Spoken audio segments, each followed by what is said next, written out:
I thought I'd do a short video today of the dioramas I've completed in my collection, given that I've had a great deal of interest in them. This is by far the largest and the centerpiece on this side of my display room. It's the Sideshow Legendary Scale Dr. Doom. I waited a long time for this piece and it was well worth it. Didn't disappoint. However, I did have to design and build this display table for him. I tried to stick with an older castle wall type theme, or castle theme rather, to go along with his base and the character. Because he's looking downward, so he needed to be up higher in order to look into people's eyes, be at eye level with them.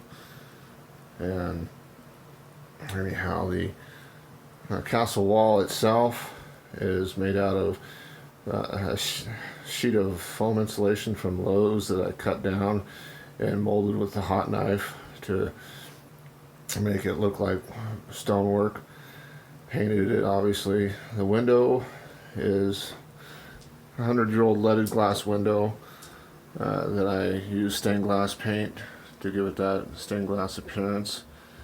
And I removed it from the window frame it was in and framed it for this purpose.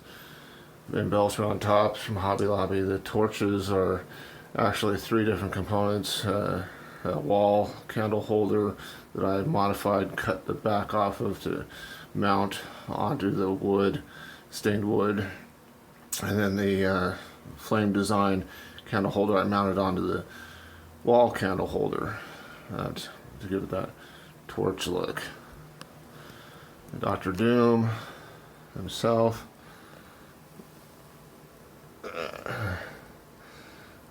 This gives the presentation a different look.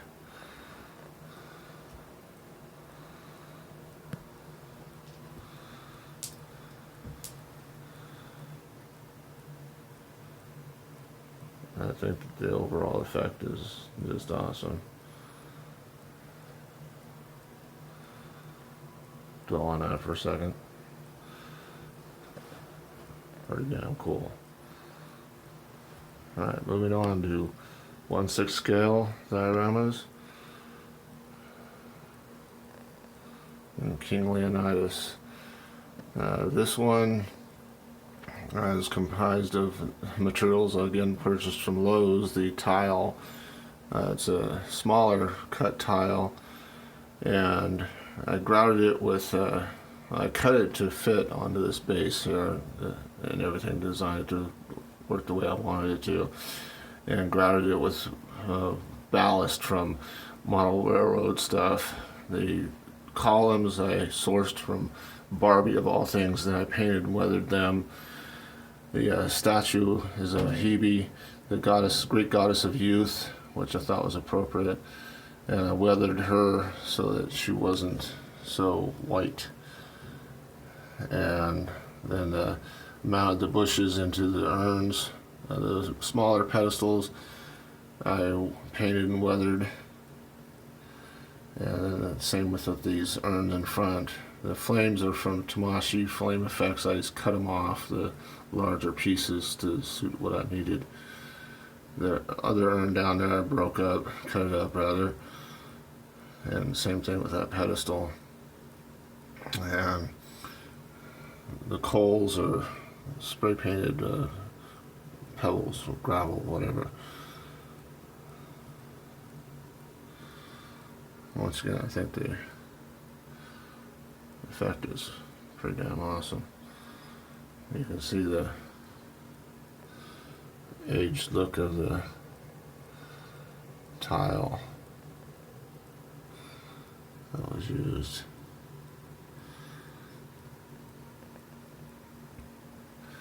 Alright, stepping over. Got Hellboy and Abe. A lot of people love this one too.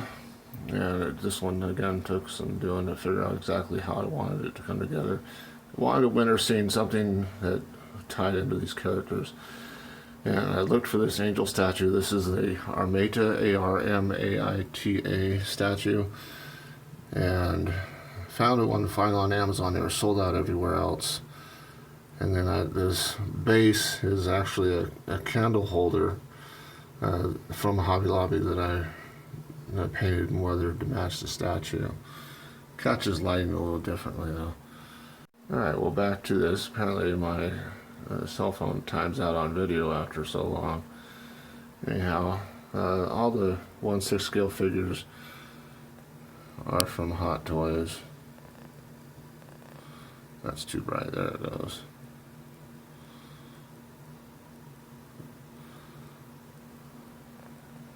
And actually, all these little leaves, hand painted those. That was a bitch. They were green. I pulled them off the little vines from Hobby Lobby, and the other stuff there's real dirt in there and moss and everything I used to get that ground effect, the muddied ground effect. Alright, then we'll go on to Captain Jack Sparrow. This one took a lot of time and effort to source all the different components.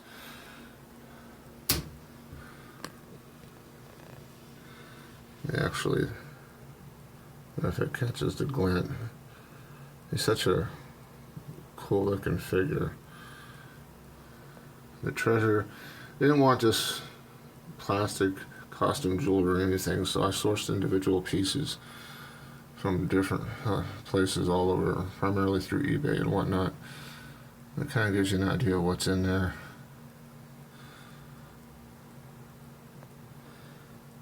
Did the same thing with the fruit basket. This little actual metal blade, what do you call it, cleaver. And I weathered and distressed the barrels. They were very clean when I got them. It wasn't going to work.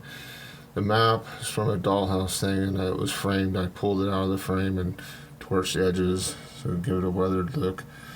The dagger is from a necklace. The bag is from Indiana Jones Hot Toys. The old gold box was something I found on eBay.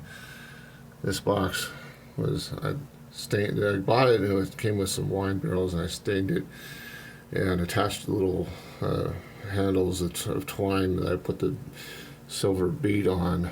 I didn't make it look like it was a handle for the box. And I was really happy when I was able to find these coins with the intricate designs and everything in the appropriate size. Both these boxes, this one and this one over here, were silver, and I painted them.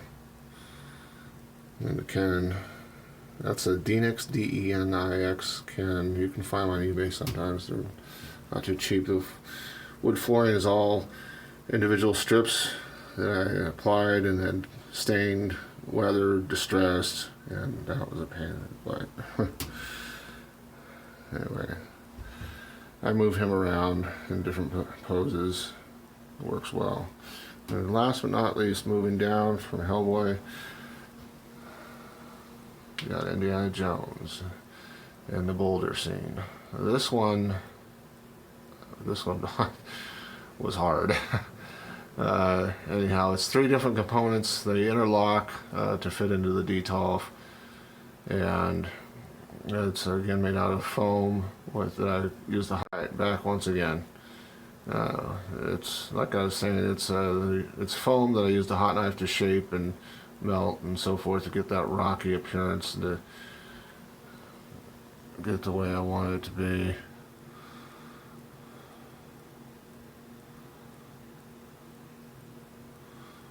I forgot what that grass is called. Hobby Lobby for most stuff, but I used what I had left from the Dr. Doom's castle wall to do the rocks here that the boulders rolling down, and different foam I bought from Hobby Lobby. It's more expensive to get the craft foam than it is the foam insulation, but sometimes you need it. That ball is this boulder is half a sphere. Pretty much I cut it down as a foam sphere that I cut down, used paint on. The paint didn't give me the surface I wanted, so I used mastic, which is used in construction, tile adhesive essentially.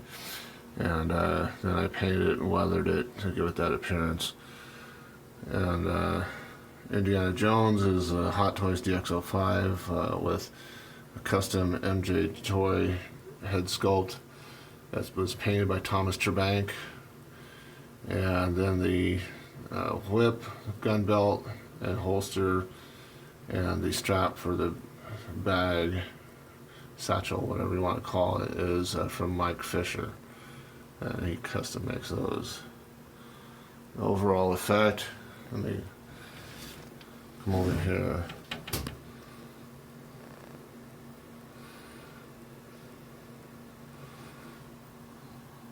Sorry about the trick in the lighting.